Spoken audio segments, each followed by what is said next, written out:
Comment les décédés communiquent-ils avec toi? Comment t'aident-ils surtout?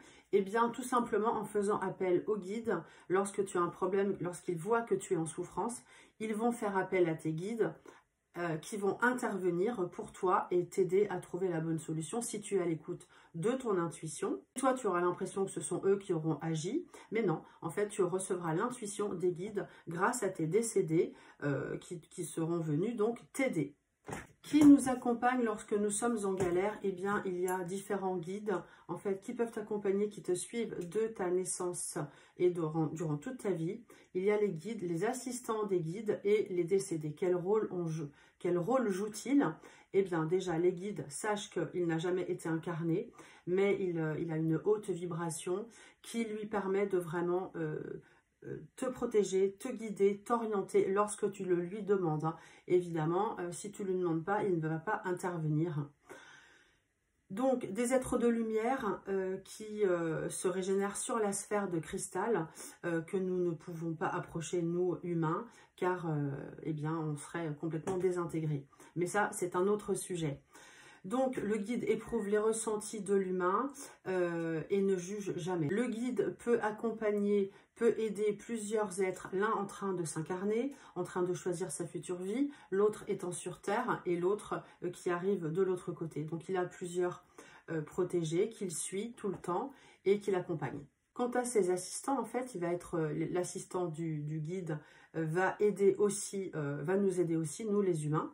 Tous ces guides sont vraiment neutres, mais savent vraiment ce que nous ressentons. Alors, on ne connaît pas leur prénom, mais peu importe, en fait, comme ils n'ont jamais été incarnés, ou alors il y a très longtemps, peu importe, après on peut leur donner le nom qu'on veut, mais ce n'est pas le plus important. Eh bien, comment ils se manifestent? Eh bien, ils vont se manifester. Tu ne vas pas les entendre comme ça. Bonjour, je m'appelle guide Michel et voilà, je suis avec toi. Non, il faut être à l'écoute de son intuition. Ton intuition, c'est ton guide en fait, c'est ta petite voix intérieure. Donc, tu peux vraiment recevoir des messages.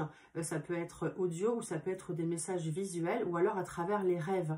Il faut le leur demander et il faut poser une question clairement. Par exemple, le soir avant de te coucher, eh bien, tu peux poser la question, cher guide, donne-moi la réponse à ma question, aide-moi. Et du coup, tu vas avoir ces messages très possiblement dans la nuit et en fait, c'est inconscient et quand tu vas te réveiller le lendemain matin, tu peux avoir des réponses qui vont être beaucoup plus nettes pour faire tes choix dans ta vie. Les autres signes que tu peux avoir, c'est par des titres de films, des titres de musique, des panneaux publicitaires. Je me souviens une fois, j'étais super en retard, j'étais en Angleterre il y a une dizaine d'années et j'ai demandé à mon guide, s'il te plaît, aide-moi à attraper mon avion, je suis vraiment en retard, ou donne-moi un signe pour me dire que je vais l'avoir.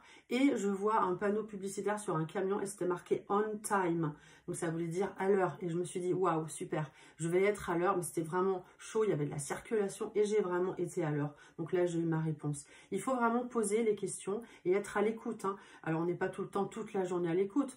Mais quand tu as besoin de messages, mets-toi à l'écoute, observe, écoute et mets-toi surtout dans le silence. Ils n'agissent pas pour nous, en fait ils sont là pour nous accompagner, nous guider. Nous avons notre libre arbitre, hein. C'est pas eux qui vont agir pour nous. Je mets de côté ma terre diamant qui m'apporte beaucoup de paix, énormément d'énergie. Si vous voulez des infos, c'est dans la bio. Et en attendant, un petit tirage.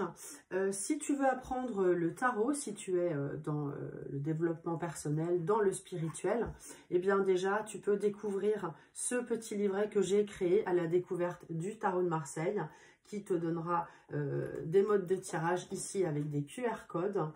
Et toutes les cartes du tarot sont expliquées, tiens le diable, sont expliquées ici avec des QR codes également. Petit livret que tu peux acquérir, tout est dans ma bio où tu me contactes si tu ne sais pas comment faire. En attendant, un petit message pour toi ici maintenant. Voilà, donc je vais prendre 3 cartes et je te dis, bah tiens, on a tout de suite le jugement. Donc je pense que tu es déjà très spirituel, hein, parce qu'en fait, cette carte, on voit un ange qui vient apporter des informations. On prend conscience des choses. Il y a des personnes qui discutent en bas, mais c'est une carte qui protège, qui dit que tu prends conscience, que tu es attiré par l'au-delà, que tu aimes la musique aussi. Donc déjà, voilà ce message, on est en plein dedans, dans le spirituel. Et en même temps, tu as les pieds sur terre. Hein. On a cet empereur qui construit, qui bâtit. Donc, tu es sur le bon chemin parce que tu as les pieds sur terre et la tête dans les étoiles.